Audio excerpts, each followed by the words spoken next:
In this video we will speak about tea geography, or better, how geography relates to tea. We will speak about the four cardinal directions and also about the Chinese provinces. You might think that these two doesn't have much to do with tea. Well, you might change your mind by the end of the video.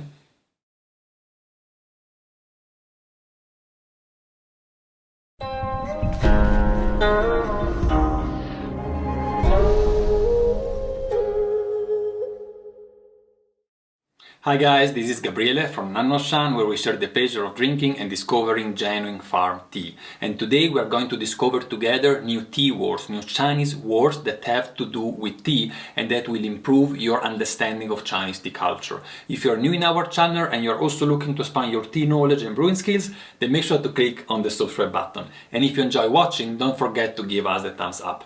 So let's get started. I told you in the beginning that I will speak about the cardinal directions and the Chinese provinces. So let's start with the cardinal directions, with the four cardinal directions, which are in English, of course, north, south, east and west. How to say those in Chinese and what do they have to do with tea. So the word north is say bei on the third tone. Then we have the word south is nan, which is the fourth tone, and then we have two first tone. West is shi and east is dong. So we have bei, nan, shi, dong is the four cardinal directions. These words are also used actually in tea, and in particular I will give you for each of them an example of an application. So let's start with the word bei for north. The word bei is used, for example, from a pretty famous cultivar, which is bei dou. It is both our third tone and it is a cultivar from Wuishan that is used for Yancha and in particular for Dao Pao. So it is allegedly one of the cultivars used for traditional Dao Pao.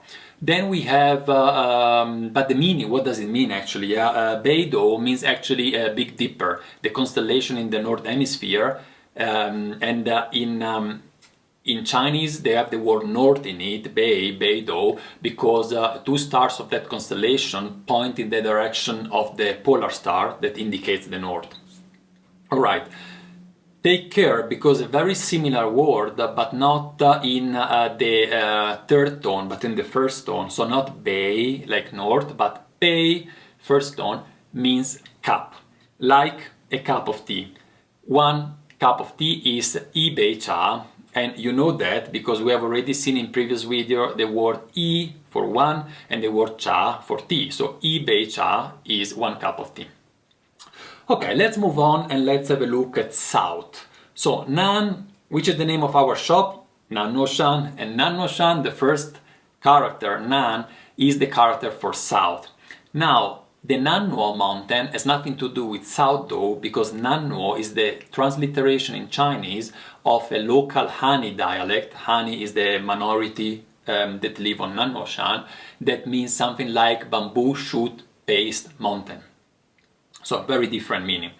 Now let's look at west. Shi, I know that some of you already identify a word with that, in particular those that like green tea, because Shiu is the West Lake, and you know that the most famous Longjing come from the West Lake, so it's the Shihu Longjing that in fact the West Lake is actually in Hangzhou, very close to the area where there is the Longjing village and the Meijiahu village, where the best Longjing come from.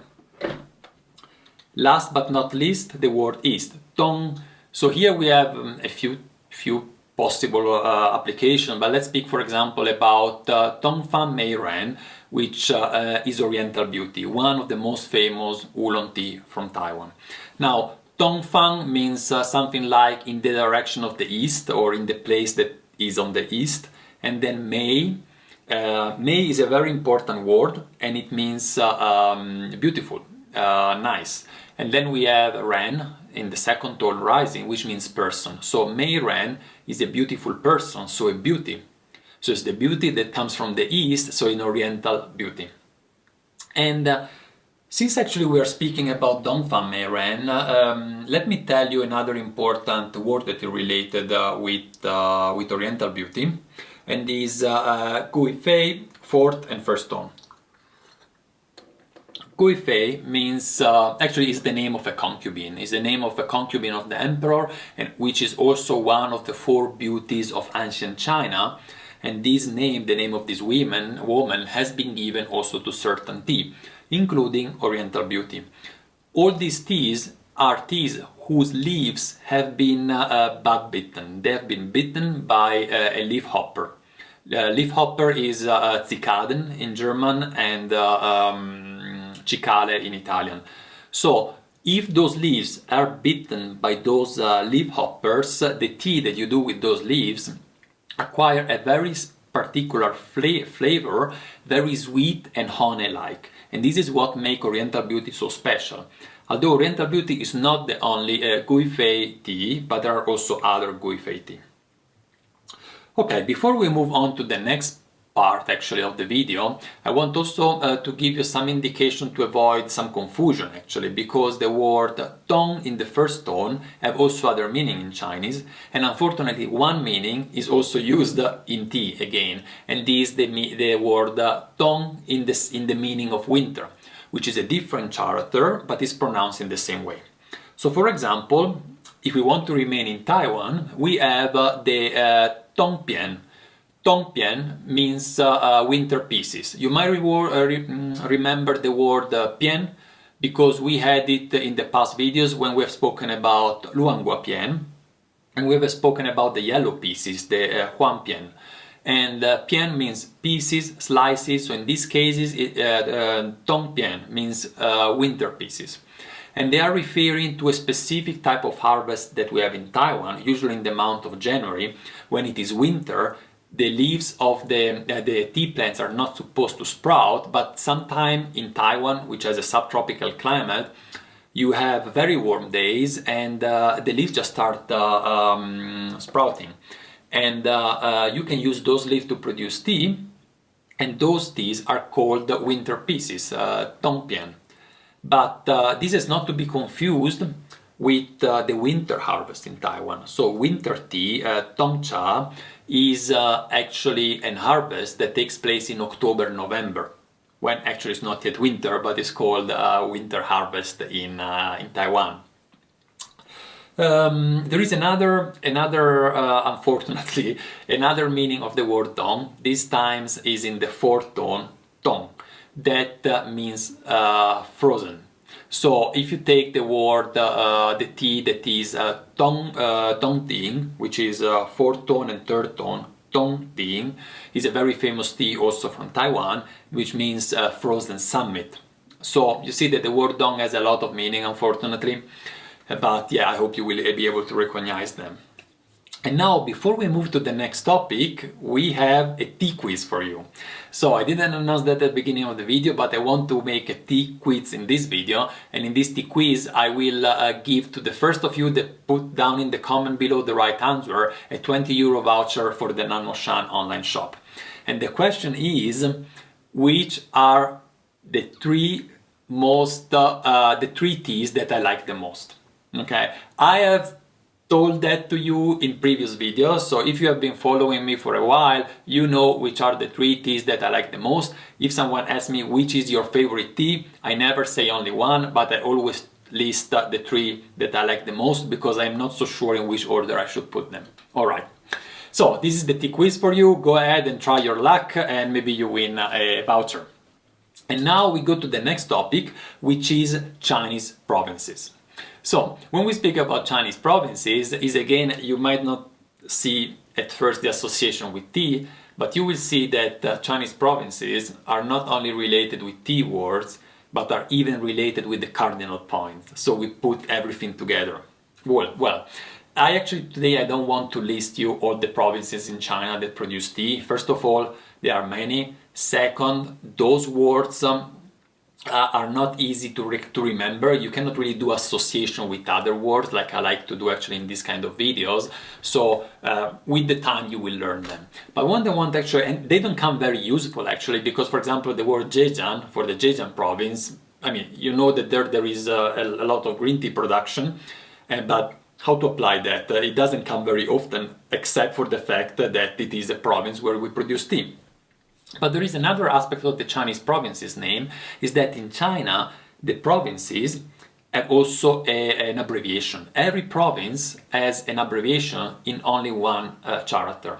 So for example, if you take Yunnan, and by the way, Yunnan, the word Yun means clouds and Nan means south. So Yunnan, the province itself, means south, Yunnan, south of the clouds. For whichever reason, I don't know. So again, the word south. Anyway, the word Yunnan can be shortened, abbreviated in Dian. Dian is the first tone. And the word Dian is familiar to you, especially for those of you that are into black tea, because Dian Hong is a very famous, the most famous black tea from Yunnan. So there is also actually a green tea that is called Dian Lu, which is Dian Lu means Yunnan green, like Dian Hong means Yunnan red. Another important abbreviation of provinces is the abbreviation for Fujian. Fujian is a super important province for tea. They do excellent wine tea, excellent green tea, excellent oolong, both low oxidation and high oxidation oolong, and Fujian can also be addressed to as Min. Min is the third tone. Now, say that, first of all, you want to split actually Fujian into parts, because Min is a river that basically cut from east to west Fujian in two parts, and then you have Minnan, which is the south of Fujian, and you have Minbei, which is the north of Fujian. And those two wordings, Minnan and Minbei, are also used in Chinese tea culture. First of all, because you have Minnan oolong, which are the oolong from the south of Fujian. It means that are typically Tieguanyin and similar teas, like Bayachelan, Jinmudan, Jumping Shuixian, all those low oxidation oolong that are done in the south of Fujian. While the Minbei oolong are the oolong produced in the north part of Fujian, so of course Yancha, the rock teas. You can also say in general Minbei cha, and then you would refer on all the tea done in the north of Fujian, so you have to put there also the Fuding Bai cha, the Fuding white tea, and all those black tea that are done in the north. Maybe a last thing that I want to tell you about is Minnan, so the south of Fujian, and there is also dialects that are spoken there, and they are all addressed with the wording Minnan Hua. Hua is the fourth tone, means dialect, and those dialects are important because actually the Taiwan language comes from those dialects. And you have a connection between the two languages that are spoken in the south of Fujian and Taiwan, but also between the two teas, because the Taiwanese not only, let's say, introduced the language from the south of Fujian, but they also introduced the tea. So they have learned doing tea, oolong tea, from the south of Fujian. Okay, one last province I want to tell you today, and is Sichuan in the west of China.